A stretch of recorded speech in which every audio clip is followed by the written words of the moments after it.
Hello, welcome to Math 1324. This is Chapter 10, Section 3, Example 6. In this example, we want to find any horizontal and vertical asymptotes and any holes that may exist for the rational function. Draw the graph of the function and include any x and y intercepts. Okay, so here's the thing.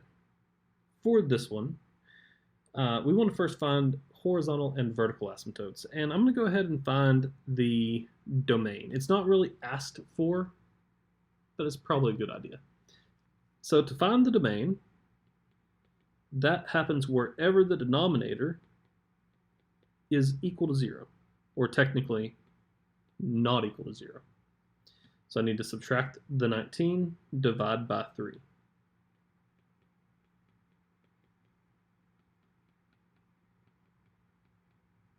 There you go. X is not 19/3, which would be about exactly negative 6 1/3. So the domain, if you were to graph this using the number line, we'd have negative 19/3 there, and that means I can use everything to the left, and I can use everything to the right. So all I'm doing is I'm finding the domain. It's not technically asked for, but it's good to know. There we go. That's the domain. Now, the domain is not always going to tell us the vertical asymptote. Maybe. Okay, for us it won't always, but most of the time it will. The reason it's going to here is because if you look at the numerator, 3 minus 2x, there's nothing in common there and it can't be factored. 3x plus 19, there's nothing in common there, it can't be factored. 3 minus 2x is not the same thing as 3x plus 10, 3x plus 19. And what that means is that we can't cancel anything. It's very important that you do not try to take this 3 and divide by that 3 and cancel them. It doesn't work that way. It's very important. Only entire parentheses cancel, or nothing does. In other words, this 3 is a term of the numerator, it is not a factor, and this 3x is a term of the denominator, it is not a factor. So each of these are a term of a factor, but they're not entire factors. It's very important that we remember that. Okay, good. Now that we know that, and since we know that nothing cancels here, we can find the vertical asymptote. So for the vertical asymptote, we just take the denominator and set it equal to 0. Subtract 19 divided by 3, so x is equal to negative 19/3. And that really is it for the vertical asymptote. Now, let's look at the horizontal asymptote.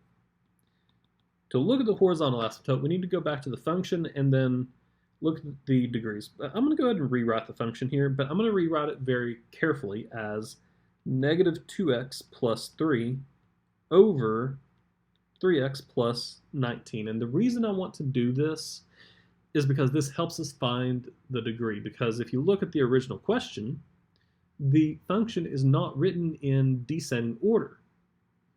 And that's very important. We want to make sure we have this written in descending order. So, n, being the degree of the numerator, is going to be 1, and d is going to be 1. You may be wondering, why are they 1? Well, they're the exponents on the highest degree. Good. What's the relationship between 1 and 1, mathematically speaking? Well, they're equal to each other. In other words, that's telling me that the numerator degree is equal to the denominator degree. And if you go back to the previous question, that is that second condition that we have there. And remember, in that second condition, it tells us that y equals the ratio of the leading coefficient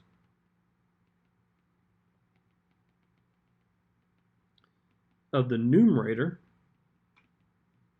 divided by the leading coefficient of the denominator. Now the numerator its coefficient is -2. So we have y equals -2 over, and then we have a 3 right there for the denominator, so that'd be -2 over 3. Simplify that if you can. It's very important. If you don't simplify it, it is wrong. So there you go. So you get y equals -2/3 out of that. So the vertical asymptote exists. It's x equals -19/3, and the horizontal asymptote exists. It is y equals -2/3. Good. The only other thing this was asking us for is what? Graph it, including any x and y intercepts. Now, I'm going to go ahead and talk about this just a little bit. For the x-intercepts, if they exist, we want to set the numerator equal to 0. The reason why is because if you want to find an x-intercept, you set the entire function equal to 0. Now, the entire function, the y, is equal to 0, but we don't like fractions, so we would multiply by that denominator. And so that means that just the numerator has to equal 0. That's the reason that that works out that way. So here, the numerator equals 0. In this case, that means that -2x plus 3 is equal to 0. Subtract the 3, divide by -2.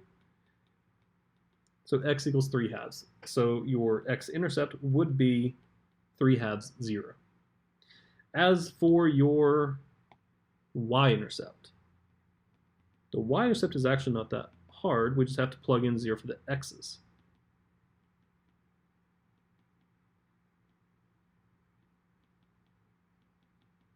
And notice that in this case,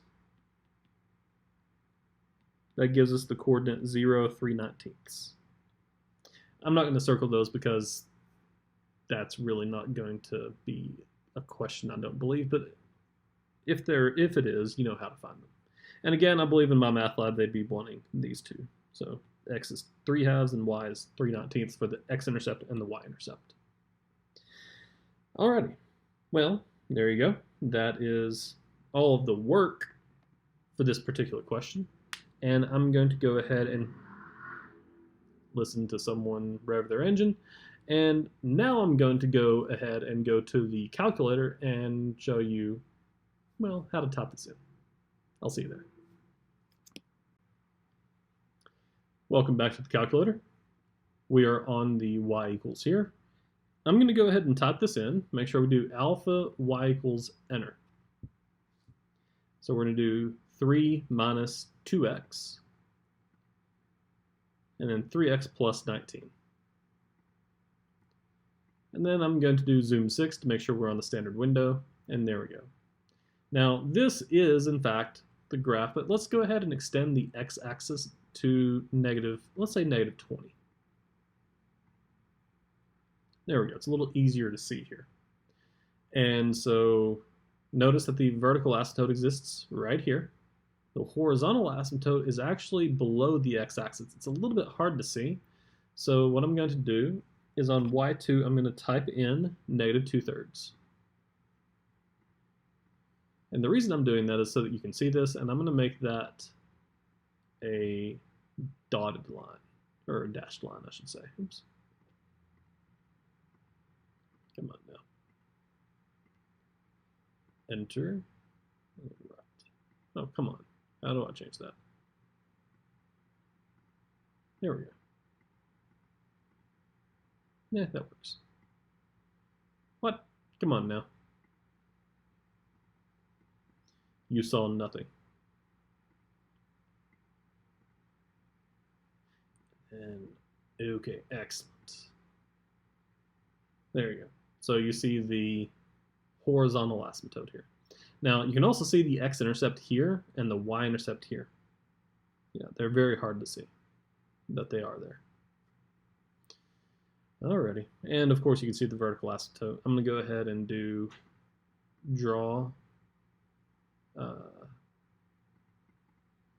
vertical. Ooh, I wonder if this would work. Line? No. Draw vertical. There we go. Then I'm going to move that to -6 2/3, so about -6.6.